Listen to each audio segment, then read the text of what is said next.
instruksi nomor 4, yaitu melakukan pengambilan data atau crawl pada web yang telah disediakan. Kita menggunakan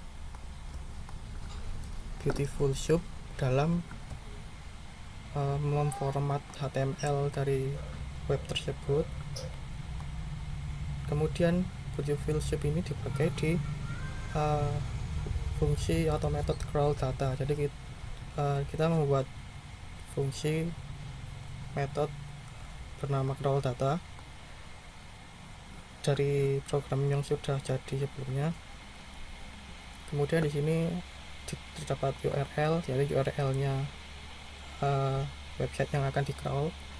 Sini saya menggunakan response itu untuk mendapatkan data dari webnya. Kemudian di sini Beautiful Soup-nya diinisialisasi dengan menggunakan request dari response-nya tadi. Kemudian dengan format HTML parser. Kemudian diinisialisasikan array kosong untuk menampung hasil data crawl-nya tadi.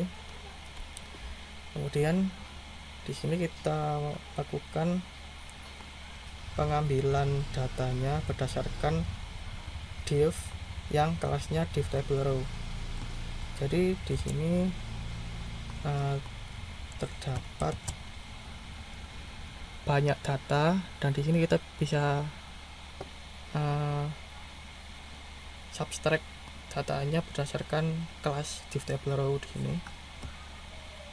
Nah, di sini di dalam kelas div table row yang banyak ini terdapat lagi data-data di dalam div lagi, namanya div table cell. Nah, ini nanti data yang akan kita ambil. Oke, jadi dari ini kita masuk ke dalam div ini lagi dan mendapatkan divnya ini ditaruh di dalam elemen. Jadi elemen ini isi dari setiap kolom datanya. Kemudian ini kita ambil data dari pendapatan per tahun.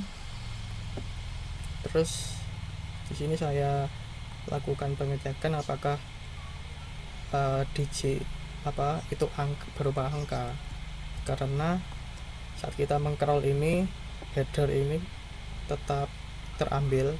Jadi kita akan mengambil hanya data-data yang angka saja tanpa mengikutkan headernya.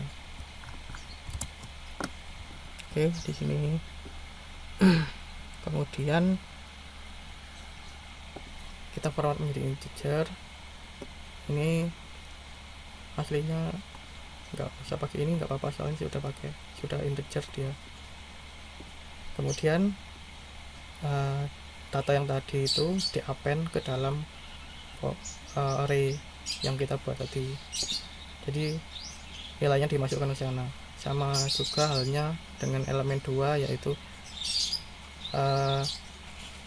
usia, dan elemen 0 itu ID-nya dimasukkan ke dalam masing-masing ini.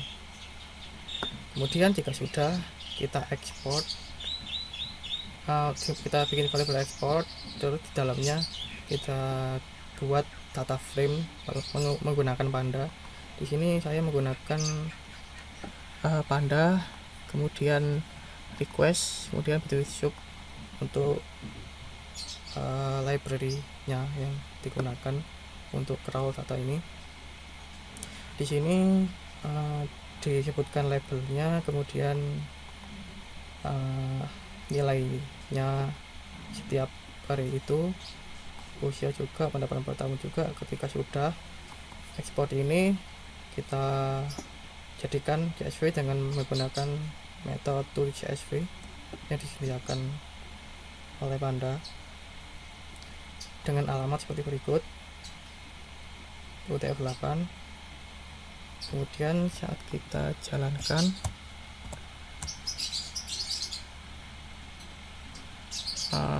jalankannya lewat main. Jadi di sini kita instansiasi kelas ini tadi, kemudian kita panggil metodenya curl data dengan memasukkan parameter alamatnya.